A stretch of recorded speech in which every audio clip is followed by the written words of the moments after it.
Proclus holds a special place among Platonic philosophers. He headed the revived Platonic Academy of the 5th century.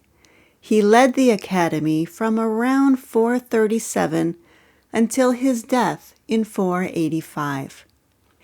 He stands out not only as a towering intellectual figure, but also as a devout mystic and one who engaged in spiritual rites, not only of the Greeks, but of other cultures as well.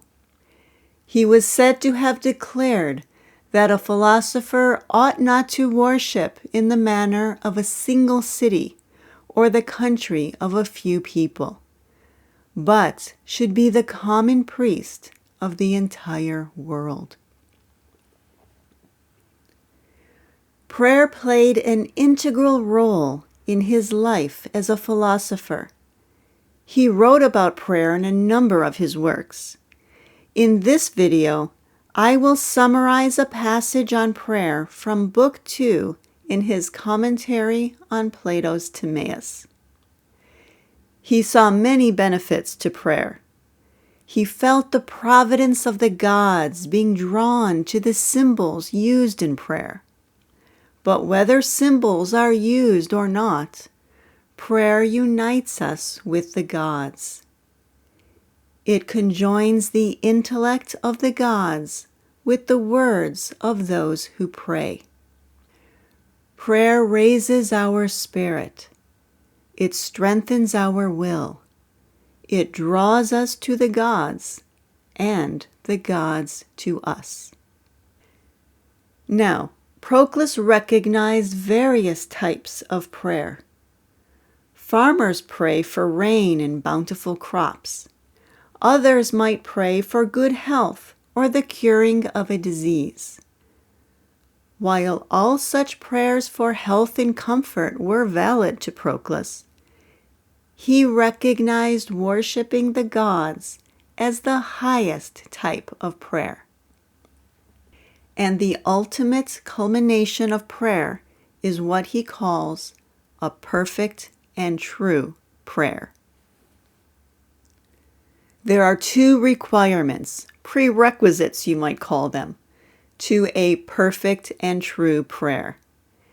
And the first is no small task: knowledge of all the divine orders to which he who prays approaches.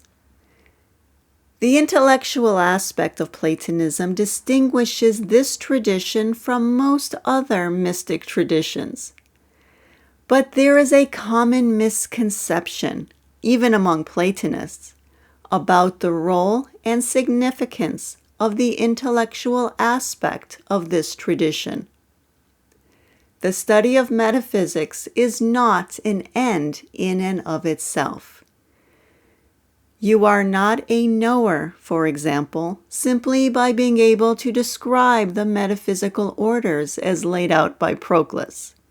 The proper role of our metaphysical studies, as Proclus suggests here, is to prepare the soul for union with the gods. So knowledge of all the divine orders is the first requirement of a perfect and true prayer. The second requirement is equally challenging. We must conform our life to be in line with the divine. Again, wisdom is not in the gaining of information. It is not enough to talk the talk. We must also walk the walk. We must embody the virtues and so live our daily lives in a way that is aligned with reality itself. As Socrates says in Plato's Theaetetus, in the divine there is no shadow of unrighteousness, only the perfection of righteousness. And nothing is more like the divine than any one of us who becomes as righteous as possible. And Proclus describes piety to the gods as the summit of virtue. Well, these are the requirements we must meet going into a perfect and true prayer. But what is a perfect and true prayer? Proclus describes this as well.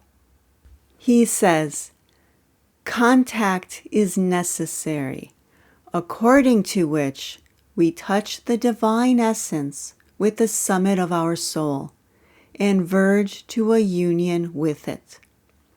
So prayer for Proclus goes far beyond words of devotion or love for the divine.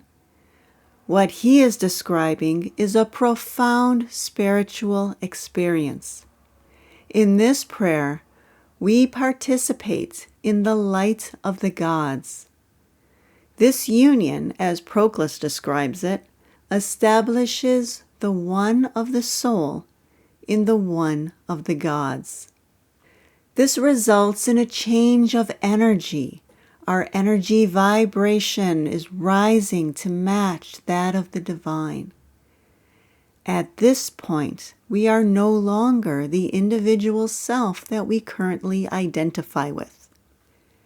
We are no longer ourselves, but are absorbed, as it were, in the gods, abiding in divine light. And so Proclus adds one more requirement. We must approach prayer wholeheartedly and with sincerity. Hence, it is not proper first to wish and afterwards to pray. But he that wishes to pray will at the same time have prayer as the measure of his wish. In other words, if you approach prayer with a weak will, your prayerful experience will be equally weak. However, if you approach prayer wholeheartedly and with complete sincerity, then your prayer will be equally wholehearted and sincere. And once you meet the two requirements of metaphysical knowledge and genuine virtue, sincerity and daily practice will peak in what Proclus calls a perfect and true prayer. The wish to pray is a desire of reversion to the gods, and this desire itself conducts the desiring soul and conjoins it to divinity, which is the first work of prayer. I hope you found this video helpful. Please share your thoughts in the comments. And as always, thanks for watching.